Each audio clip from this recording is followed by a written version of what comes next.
Cada ser humano que humilha o nome de Jesus se assemelha a homens que no tempo de Jesus desprezaram o seu nome.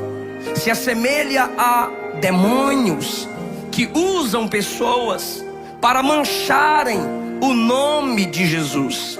O maior prazer do diabo é ver as pessoas ridicularizando um nome que é santo, um nome que é perfeito.